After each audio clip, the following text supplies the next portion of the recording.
Good afternoon. My name is John Phethean. Today is April 14th, 2011. We're here today at Atria Wood Place.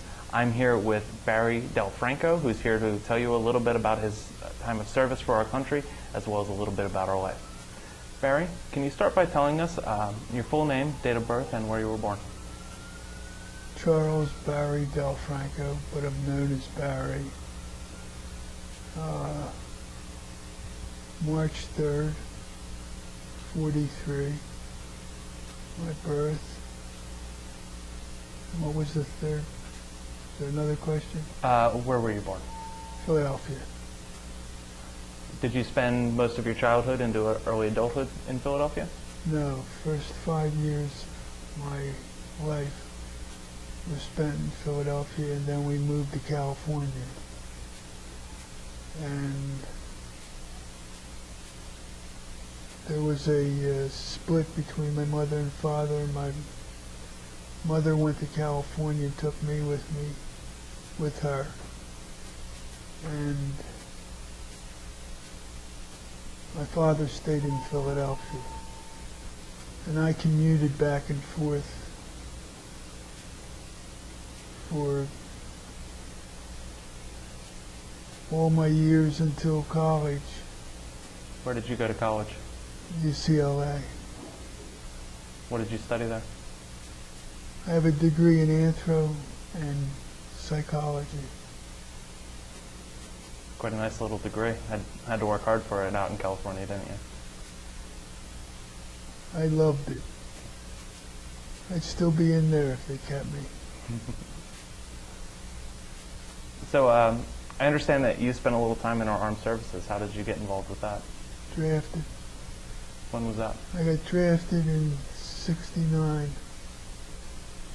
And was of course drafted in the Army, because when you get drafted, that's what you get drafted in.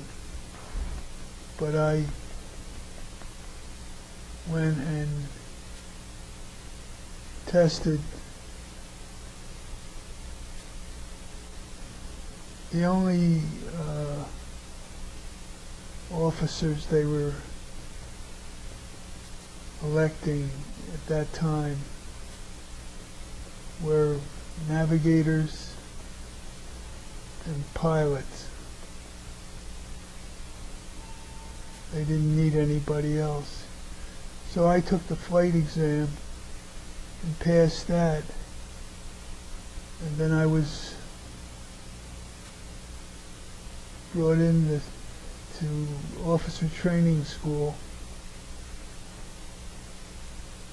Became a second lieutenant.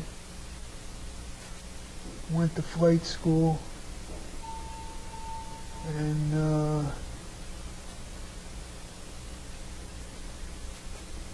about my 10th month in flight school and OTS, officer training school, I came down with what they considered to be an allergy. What was the allergy, or what did they think was the allergy? They had no idea. It could have been any of 20 or 30 things. I was in Wilford Hall Hospital for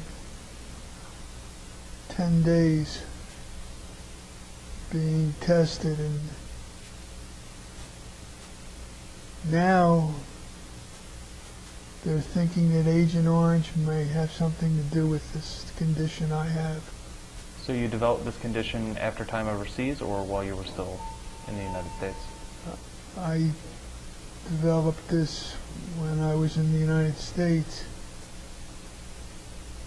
and I was about 40 years old when I developed this. No, that's wrong. I was about 40 when I developed Parkinson's. And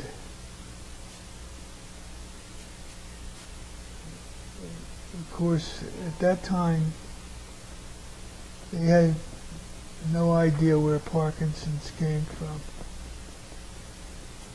They're not conclusive on where it came from right now. But I believe I'm involved in a class action suit against the military.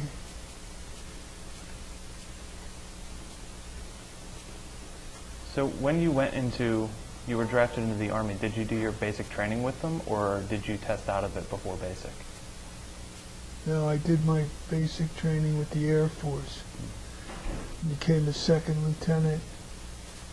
Went to flight school, was in flight school for about... Hold that thought for just a second, sorry.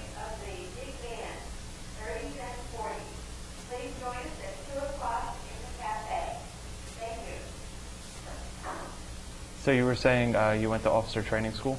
Yeah. OTS.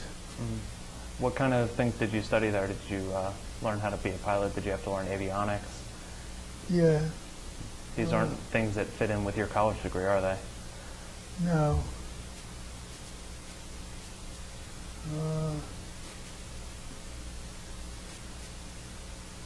Well, officer training school basically teaches you what you need to know to become an officer, and then you become an officer. And then your specialty, which mine was flight school, was flying. You go to a base that has flight training, which was Williams Air Force Base. I had officer training school at Medina in Texas, Medina Air Force Base. So when did you finally get to set foot in the cockpit of an airplane?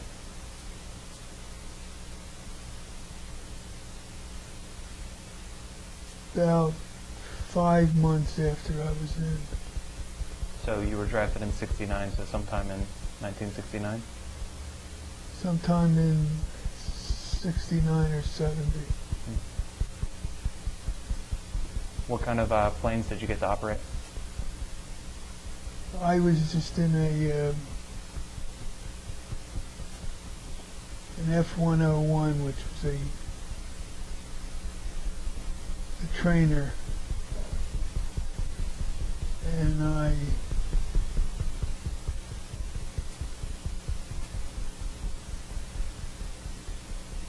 Is it a jet? Is it a prop plane? it eventually becomes one. You go 3 stages. The first stage is 172. I'm forgetting the name of the plane. Well, it was a 172 something. And that's what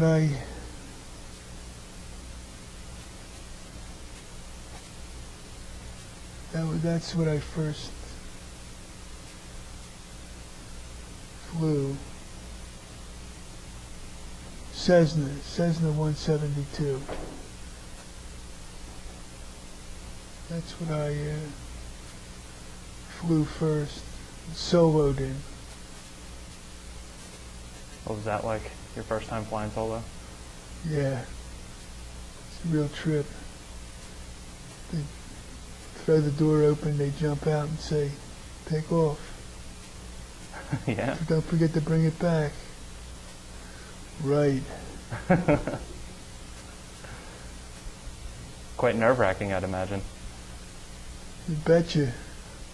I had white knuckles. Did you get the plane back in one piece? Yeah. Were you confident in your abilities after somebody jumped out of the plane on you and left you to land it on your own? Well, I was more confident. It's just as well he didn't tell me we were going to do it. So this was a surprise to you, that you had no idea that he was going to do that? No idea. No. So anyway, that's one part of my life. We can discuss my philosophies, or just continue with